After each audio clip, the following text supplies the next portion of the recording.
Straight to the Banato point. karon sa pikas linya mga kasama ang spokesperson sa Davao City Police Office, si Police Captain Hazel Tuazon. Ma'am Hazel, maayong buntag, ma'am.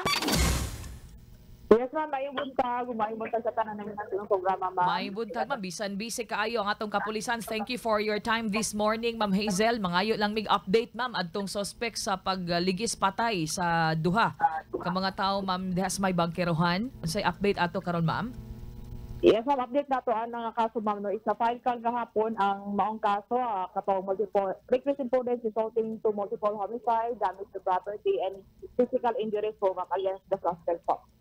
Okay. Ma'am, gisulti ninyo sa interview sa atong team, no, na mention ninyo, ma'am, na wala tay special treatment nga gihatag ani nga suspect. Sakto.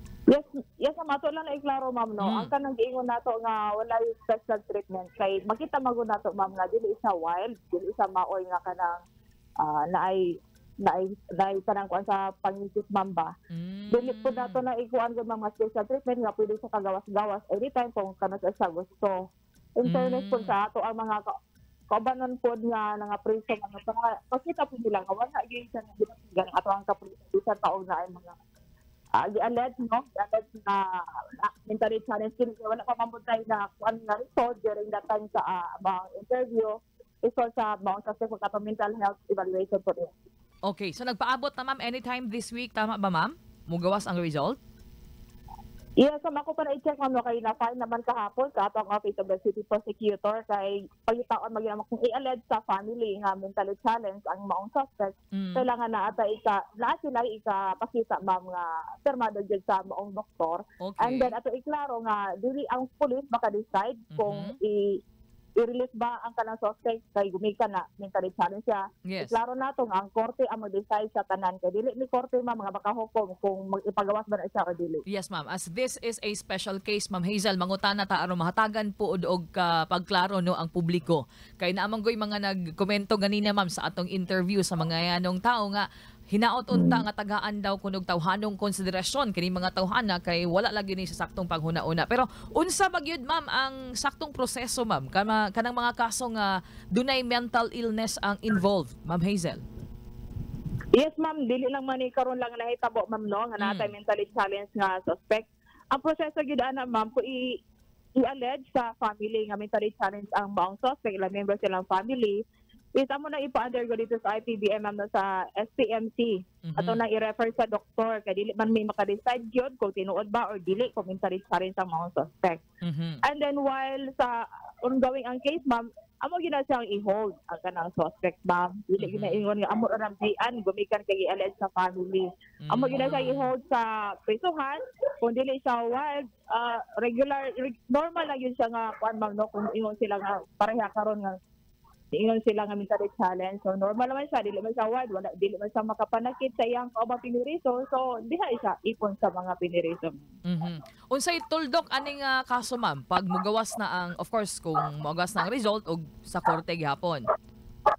Yes, ma'am, ang korte na gyud maka-decide ana, ma'am, no, kung ilahang i-release ang maong suspect or dili. Wala na pud may mahimo, ma'am, wala na pud may mahimo ang member sa family sa victim, gumikan ang korte na gyud ang decide sa tanan. Okay. Salamat sa update, Ma'am Hazel. Sa pikas bahin, ma'am, as we end up 2023, mangutana mi, ma'am, sa DCPO, unsa ang inyong ma-consider, ma'am, mga accomplishments for this year o mga things need to be improved, ma'am, next year, 2024, Ma'am Hazel? Yes, ma'am, ang mga biggest accomplishment, ma'am, no, for the year 2023, matawag nato, ma'am, sa kanang mga big events diri sa Davao City nga wala gyud mga panghitabo.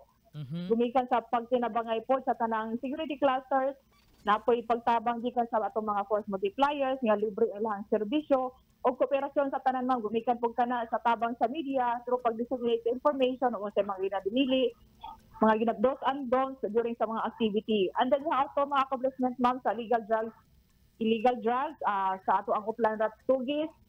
Nag-number 1 ang ato ang Davao City Police Office, ma'am, no, sa mga bulan nga daghan dito i-compare sa laing mga CTOs diri sa Police Regional Office 11. Gumikan po ka na sa tabang, ma'am, sa community. Dili po namon na makuha ang mga awards, ma'am, gikan sa higher office kung wala ang tabang sa komunidad nga aktibo nga ni suporta sa mga programa sa Davao City Police Office.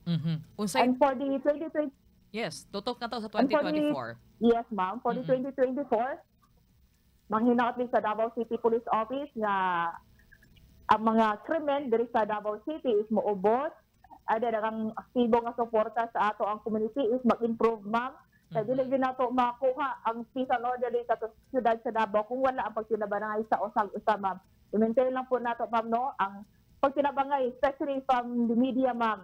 Yes. Of course, sa inyong hatag impormasyon sa publiko, ma'am. Kung sa saktong impormasyon is hatag nato sila, ma'am. Salamat pod kay Ma'am Hazel, no? And sa katapusan, ma'am, unsa imong mensahe pahinumdom sa publiko na minaw karon labi na sa atong pagsugat sa bag-ong tuig? Yes, ma'am. Davao City Police Office na-remind kanunay, ma'am, no? Especially karong atong sugaton ang bagong tuig. I-remind nato, ma'am, nga ang ato ang siyudad sa Davao na atay firecracker ban.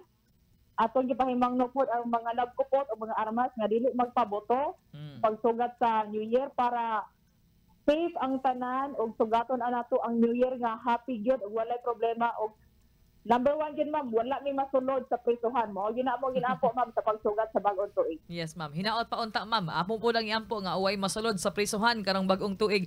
Thank you, Ma'am Yes, Hazel, for your time. More power, ma'am, sa DCPO, ma'am. Thank you. Yes, ma'am. Daghang salamat ug bayibot. Salamat kay ato nakauban ang spokesperson sa Davao City Police Office, mga kasama Police Captain Hazel Tuazon.